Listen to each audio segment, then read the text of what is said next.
2,5 миллион жыл бұрын біздің планетамызда жаңа дәуір басталды. Жер шарында температура төмендеп, солтүстік жарты шардың көп бөлігі мұз басты. Ол кездегі орташа температура 8 градус болды. Бұл қазірмен салыстырғанда шамамен 7 градусқа төмен. Және дәл сол мұз дәуірінің суығына бейімделіп жер бетінде үстемдік еткен тіршілік иелері де болды. Бұл дәуір дәл осындай алып қорқынышты жануарлардың жер бетінде соңғы рет мекен еткен кезі болатын. Бүгінгі видеода біз сіздермен мұз дәуіріне аттанып, сол кезеңде мекен еткен алып жануарлармен таныс боламыз. Дайын болсаңыздар, кеттік ендеше. Мұз дәуірінің нағыз символына айналған қазіргі пілдердің жойылып кеткен туысы. Зілдер қазіргі туыстарынан әлдеқайда қалың жүнмен жамылған, ұзын иілген азуы бар, шөп қоректі алып жануар болған. Олар 5 миллион жыл бұрын плеоцен дәуірінде пайда болып, 4 мың жыл бұрын жер бетінен жойылған. Зілдер Еуразия, Солтүстік Америка және Африка далаларында мекен еткен. Олар мекен ету орталарына байланысты бірнеше түрге бөлінген және олардың бір-бірінен дене бітімінде, сыртқы түрінде айырмашылықтары болған. Колумбтық зіл Солтүстік Америкада өмір сүрген. Зілдер тұқымдасының ең ірі өкілінің бірі, оның биіктігі 4 метр, салмағы 10 тонна деп есептелген. Бұл зілдің тағы бір ерекшелігі денесінде қалың жүн болмаған. Ал өзімізге белгілі Еуразия далаларында мекен еткен түрі. Қалың жүндес зілдер америкалық туыстарынан кішірек. Олардың ересектері 3,5 метр биіктікке жетіп, салмағы 8 тоннадай болған.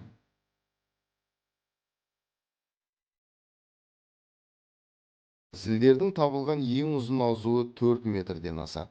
Салмағы 100 килограммды құрайды. Зілдердің суықтан қорғайтын 2 қабат жүні болған. Және сонымен қатар, олардың терісінің астында мұздамайтын қан айналды. Қандарының құрамындағы гемоглобин 0-ден төмен температурада жақсы жұмыс істеді. Басқаша айтқанда, зілдер нағыз суыққа бейімделген жануар болды. Зілдер қазіргі пілдер сияқты матриархалдық топтарда өмір сүрген деп болжанады. Топты ең үлкен ұрғашы зіл басқарды. Еркектер жалғыз өмір сүріп, тек жұптасу маусымында ғана топтарға қосылады. Ұзақ уақыт бойы зілдердің жойылып кетуіне адамдар себеп болды деп есептелді. Бірақ ғалымдар басты себеп климаттың күрт өзгеруі екенін анықтады. Зерттеу нәтижесінде жануарлардың арктикалық мұздың еруінен туындаған азық-түліктің жетіспеушілігінен жойылып кеткені белгілі болды. Мұз дәуіріндегі Еуразияның далаларын зілдермен бірге бөліскен. Қалың жүнмен оранған мүйіз тұмсықтардың жойылып кеткен тұқымдасы. Элосмотирий өзінің алып денесі және үлкен ұзындығы 1,5 метрге дейін жететін маңдайындағы жалғыз мүйізімен ерекшеленді. Элосмотирийдің салмағы 5 тонна, биіктігі шамамен 3 метр, ал ұзындығы 5 метрге дейін жеткен өте үлкен жануар. Олар плейстоценнің соңында шамамен 30 мың жыл бұрын жойылды. Мүйіз тұмсықтардың тағы бір түрі, және бұл элосмотирийге қарағанда қазіргі мүйіз тұмсықтарға жақын болып келеді. Қазіргі туыстарына жалпы ұқсастығына қарамастан, ол олардан дене бітімі жағынан ерекшеленді. Жүндес мүйіз тұмсықтың аяқтары қысқа, денесі әлдеқайда ұзын болды. Бұл мүйіз тұмсықтың үлкен мүйізді басының салмағын ұстап тұратын, жоғары дамыған бұлшықеттерден құралған өркеші болды. Тұмсығындағы 2 мүйізі бар. Алдыңғы мүйізі 1 метрден асса, екінші мүйізі кішірек 50 сантиметрді құрады. Денесіндегі суыққа төзімді жүндері 2 қабаттан тұрды. Ұзын жүндері сыртқы қорғаныс қабатын, ал қысқа жұмсақ жүндері төменгі жылу қабатын құрады. Құлақтары мен құйрығы африкалық мүйіз тұмсықтарға қарағанда кішірек болды. Жүндес мүйіз тұмсық плейстоцен мен голоцен дәуірлерінің аралығында өмір сүрді. Шамамен 8 мың жыл бұрын жойылған.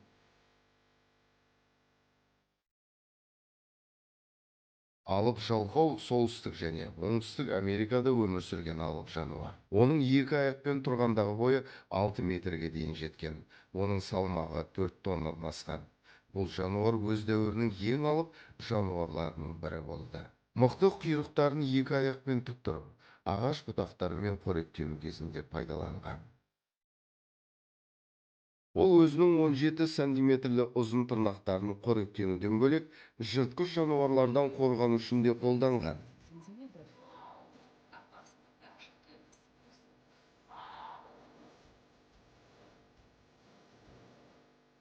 Алып жалқау барлығын жейтін жануар болған.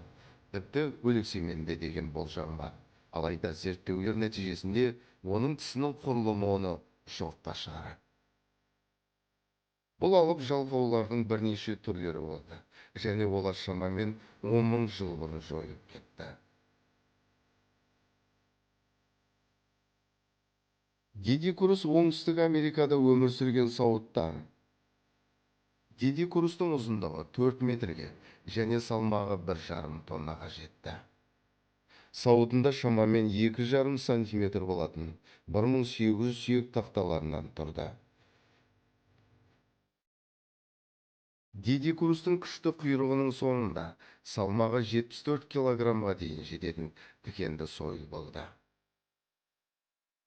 Ол армадиллоларға жыртқыштардан қорғаныс және жұптасу кезеңінде еркектер арасында шайқастар үшін қызмет етті. Дидикурустар шөпқоректі болды және топтасып өмір сүрді. Олар Американы алғашқы адамдар қоныстанғаннан кейін араға бірнеше мың жыл салып жойылып кетті.